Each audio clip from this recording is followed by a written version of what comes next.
9:35.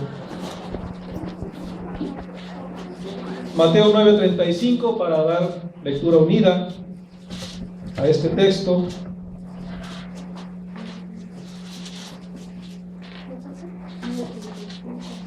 Mateo 9, versículo 35, dice así la escritura: recorría Jesús todas las ciudades y aldeas, enseñando en las sinagogas de ellos y predicando el evangelio del reino y sanando toda enfermedad y toda dolencia en el pueblo. Amén. Acompáñenme en una oración, hermanos.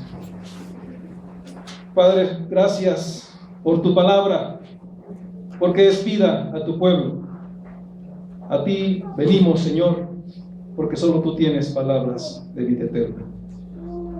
Gracias porque tenemos el privilegio también de ser guiados, y pedimos, Señor, la asistencia de tu Espíritu para que nos guíes a tu verdad en esta tarde. Gracias porque sabemos que de esta manera edificas, consuelas y exhortas a tu pueblo, pues que se cumple el propósito para el cual, Señor, hoy hablas a esta congregación. Gracias en Cristo Jesús. Amén. Hoy concluimos las celebraciones de Cuaresma. Desde el último domingo de febrero iniciamos este periodo festivo, y de manera particular recordamos el ministerio del Señor Jesús. Y este texto de Mateo 9 que hemos leído nos enseña de manera concisa cómo fue su ministerio. El Señor Jesús, dice el texto de Mateo 9:35, enseñaba, predicaba el evangelio del reino y sanaba. Son tres elementos: discipulado, evangelismo y misericordia, que debemos aprender de él y desarrollarlos como iglesia.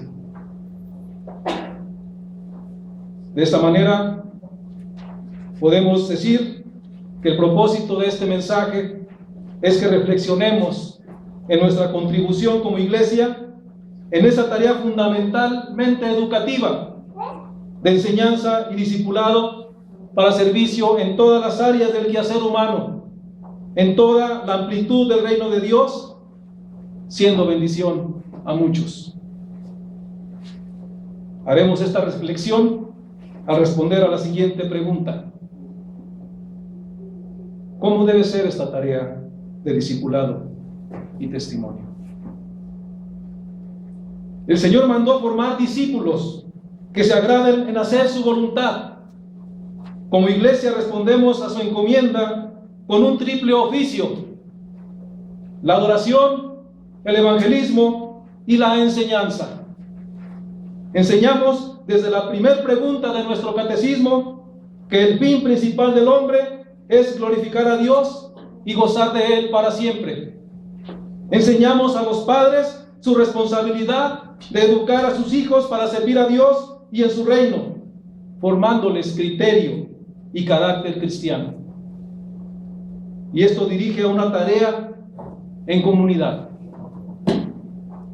que debe apoyar, respaldar, reforzar esta responsabilidad educativa de los padres. Es una enseñanza o educación para la vida, para toda buena obra, fundamentada en las Escrituras, como le dijo Pablo a Timoteo: toda la Escritura es inspirada por Dios y útil para enseñar y para redarguir, convencer de pecado, para corregir, para instruir en justicia, a fin de que el hombre de Dios sea perfecto, sea maduro en el conocimiento de la Escritura, enteramente preparado para toda buena obra. Solo así nuestro sistema de vida será radical, integral y consistentemente escritural. Es decir, un sistema de vida fundamentado en principios, en las directrices escriturales que integren nuestra vida para un testimonio congruente, lo cual significa como primera responsabilidad individual, lectura diaria y sistemática de la Biblia, como lo manda el Señor. Él dice en Deuteronomio 17:19 que debemos tener con nosotros el libro del pacto, el libro de su ley, y leerlo todos los días de nuestra vida, para que aprendas a temer a Jehová tu Dios, para que guardes todas las palabras de esta ley y para que los pongas por obra. En todo tiempo debemos tener discernimiento y juicio, que conforme a nuestros pensamientos e intenciones debemos encaminarlos a la voluntad de Dios. Porque la palabra de Dios es viva y eficaz y más cortante que toda espada de dos filos, y penetra hasta partir el alma y el espíritu, las coyunturas y los tuétanos, y discierne los pensamientos y las intenciones del corazón. ¿Para qué leer la Biblia todos los días? Para que alcancemos madurez en el conocimiento de la palabra de Dios. Dice más adelante Hebreos, en el capítulo 5, dice, para que tengamos los sentidos ejercitados en el discernimiento del bien y del mal. Usar la Biblia solo los domingos y dejarla guardada toda la semana es desechar la bendición y el bien que Dios promete en el Salmo 1. No andes en consejo de malos, ni sigas camino de insensatos, sino deleítate en la ley de Dios día y noche, y sea lo agradable para tu vida, para que te distingas como un árbol que está junto a corrientes de agua, que es productivo y su hoja no cae, no tiene pérdidas, y todo lo que hagas prosperará. El Señor Jesús fue muy claro: nadie puede servir a dos señores.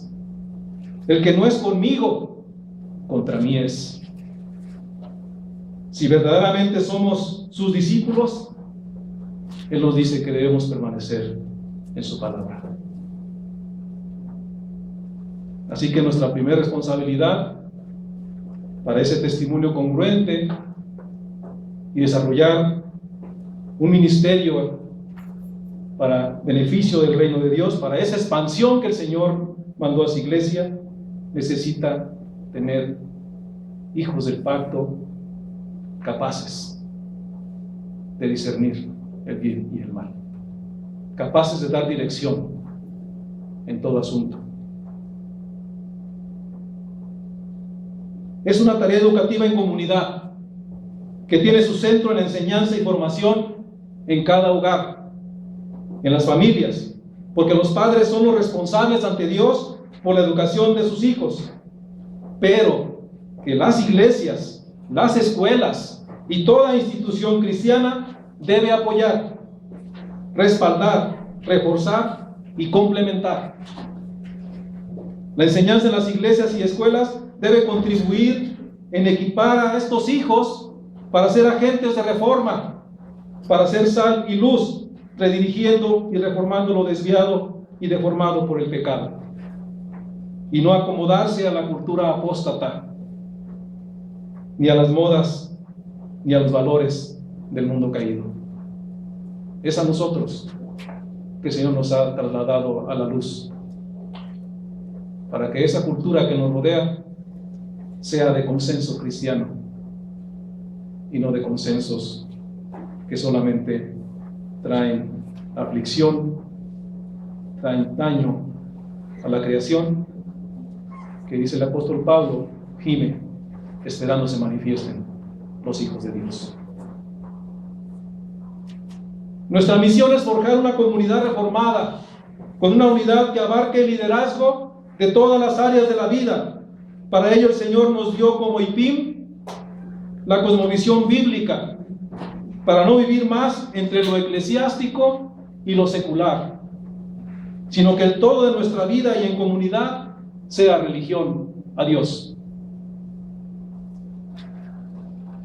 La predicación desde nuestros púlpitos, las clases de escuela dominical deben motivar en los miembros respuestas a cumplir su llamamiento de ser sal y luz, de tener efecto reformador donde se presenten y en lo que hacen, que inmediatamente se sienta que ahí hay dirección, que ahí hay significado, que le vas a poner sabor a cada asunto de la vida y no te vas a dejar llevar por las corrientes, sino que las vas a analizar y a discernir y decir, esto sí, esto no, esto es de bien, esto no. La predicación debe impulsarlos a la reforma en sus oficios y a la formación de comunidades que rescaten las instituciones, que rescaten la cultura, haciendo prevalecer los principios del reino de Dios. Con mejores padres tendremos mejores hijos, tendremos mejores iglesias, tendremos mejores escuelas, tendremos una mejor nación. La primera generación de la IPIM, el pastor Felipe Delgado y los que estuvieron con él, lograron diferenciar nuestra iglesia de otras iglesias en esta tarea educativa. Como testimonios concretos, quiero mencionar 4. A solo 6 meses de iniciada la IPIM, se funda el Seminario Teológico Juan Calvino para hacerla una nueva denominación con miras a un más amplio y consistente avance de la doctrina reformada en nuestro país, que hoy conocemos como Universidad Juan Calvino. Se implementó la traducción sistemática de literatura reformada, como la teología sistemática de Luis Berco, el desarrollo doctrinal del Nuevo Testamento de Tomás Bernard, el Atlas Bíblico de Láminas Antiguas de Juan Lamy, por mencionar algunos trabajos. Tuvimos nuestro órgano oficial de comunicación, la revista Paladín. Has dado a los que te temen bandera que alcen por la verdad, el lema de nuestra iglesia, Salmo 64. Y ahí estaba en nuestra revista El Paladín. Fue la publicación oficial informativa para dar a conocer noticias, artículos doctrinales y temas de interés para todas las organizaciones de nuestra iglesia. También para seguir difundiendo la literatura reformada, pero de manera institucional, se buscaron relaciones clave y los recursos, teniendo como resultado el establecimiento de las librerías La Antorcha de México. Muchos recordarán alguna que estaba por Puente de Alvarado, era de nuestro movimiento. Así nuestro hermano Felipe y los que trabajaron con él sirvieron a su propia generación, según la voluntad de Dios. ¿Y nosotros? ¿Cómo estamos sirviendo a nuestra generación? Hemos visto el avance de la cultura apóstata en todos los aspectos de la vida por la decadencia espiritual enraizada en el corazón de nuestra sociedad. ¿Y nosotros vamos a seguir eclesiastizados? Hay mucho por hacer, hay mucho por rescatar, redirigir y restaurar. El Señor tenía días muy largos de trabajo. Una tarde, cuando se dirigían hacia Betania, me dijeron que había necesidad de ir porque estaba enfermo Lázaro, pero ya era tarde y él dijo: ¿qué acaso el día no tiene 12 horas? O sea, tenemos que trabajar con ese apasionamiento por el reino, porque esa es la bendición a muchos.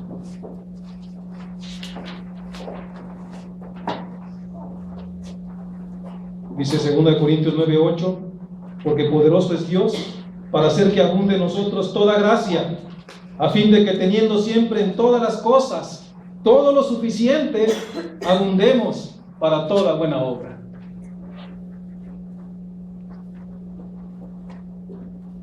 Que no nos pase como a Moisés, que le dice el Señor cuando él delante del Mar Rojo, y atrás venían los egipcios, se pone a orar. Ayúdame, Señor. Y el Señor le dice: no ores a mí. ¿Qué tienes en la mano? La vara que te di. Usa la vara. Sí, Señor. Entonces usa la vara y se abre el mar. Con lo que tenemos a la mano, tenemos que ir adelante. No ores a mí, haz cosas. Como dijo el rey David: es tiempo de actuar, Señor, porque han invalidado tu ley. En conclusión, hermanos, el Señor Jesús pasó tiempo enseñando, discipulando a quienes le seguían, predicando el reino de Dios y atendiendo a quienes estaban padeciendo necesidades. Discipulado, evangelismo y misericordia son tres elementos de su ministerio que nos deja ejemplo para continuarlos como iglesia. Esto requiere una tarea educativa que tiene su centro en la enseñanza y formación en cada hogar, en las familias, porque los padres son los responsables ante Dios por la educación de sus hijos, pero que las iglesias, escuelas y toda institución cristiana debemos apoyar, respaldar, reforzar y complementar. Es necesario que la palabra de Dios se enseñe en la familia, la iglesia y la escuela, porque ella es la autoridad sobre todo. Esdras leía a la congregación día tras día el libro de la ley de Dios. ¿Por qué? Porque es vida para el pueblo. La palabra de Dios es nuestra vida. Solo así desde nuestro interior correrán ríos de agua viva para traer la sanidad que el Señor ha prometido, principalmente a la cultura que está caída. Esto indica que la enseñanza debe ser un proceso constante. Constante debemos estar. La clave en la educación es repetir la palabra de Dios. Es una redundancia pedagógica. Así aprendemos hasta que se convierta en un modo de vida. Por eso no podemos tener Biblias dominicales y solamente usarlas aquí y llegar y guardarlas toda la semana. Eso no nos va a dar el avance, hermanos, porque no vamos a crecer en la madurez del discernimiento entre el bien y el mal, y seguiremos con lechita, dice el apóstol Pablo, en lugar de las viandas que el Señor tiene preparadas, pero que no las podemos tragar.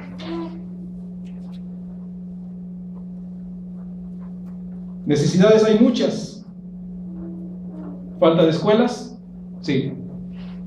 9 millones de analfabetas en nuestro país. 3.5 millones sin escolarizar entre 3 y 14 años. Falta de equipo y tratamientos contra enfermedades como la diabetes. El 10% de nuestra población la padece.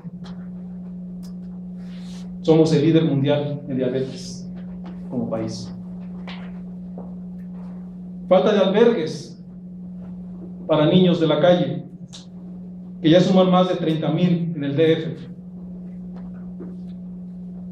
Falta de máquinas de agua para potabilizar agua de mar.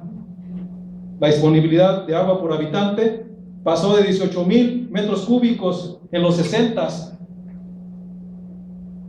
a 4,000 metros cúbicos por habitante en el 2007, que es la última estadística. Y así puedo seguir, hermanos, con más necesidades en todas las áreas. ¿Quién las va a resolver? Hemos visto gobiernos que no pueden, aunque el Señor les da la oportunidad, no pueden. Si están ahí es porque tienen que estar ahí para que el pueblo de Dios siga avanzando. El Señor lo sostiene. La historia la lleva por bien de su pueblo, no por otra cosa. Pero su pueblo no actuamos. No es solamente quedarnos con lo que pues podemos vivir juntos, y es bonito la fraternidad dominical, pero si no vamos más allá de lo que es realmente una restauración de la cultura, entonces seguiremos padeciendo una cultura y es un entorno de cautividad. Porque nosotros mismos tenemos el mal. Las leyes, ¿quién las pone? Diputados, senadores, en donde no hay un partido político que nos represente. Las escuelas, ¿quién las tiene? Las empresas, ¿quién las tiene? Entonces debemos de tener esa incansable lucha por abarcar liderazgos en esferas decisivas para impacto cultural, que son educación, política y economía. Por tanto, debemos enfocar la enseñanza a forjar una comunidad que incremente nuestro testimonio cristiano en todas las estructuras sociales de nuestra nación, rescatándolas de la degradación moral, redirigiéndolas en sus fundamentos funcionales y restaurándolas conforme a la ley estructural de Dios. Este es el fruto que, como pámpanos de la vid de Cristo, debemos producir mensualmente para la sanidad de las naciones, dice Apocalipsis 22:2.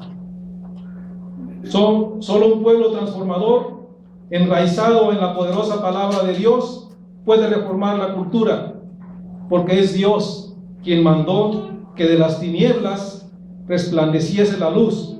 Por eso resplandeció en nuestros corazones para la iluminación del conocimiento de su gloria en la paz de Jesucristo. Que el Señor nos ayude, porque tenemos todo su respaldo. Que nos ayude con esa decisión. Es todo lo que podemos nosotros hacer, porque la victoria está dada. Oremos, hermanos. Padre, gracias porque nuevamente recibimos aliento. Recibimos también, Señor, exhortación, pero también recibimos consuelo, porque recordamos tus palabras. Tú estarás con nosotros hasta el día que nos llames. Y nada hay, Señor, que escape a tu soberanía, a tu justicia, y en ello vivimos confiados.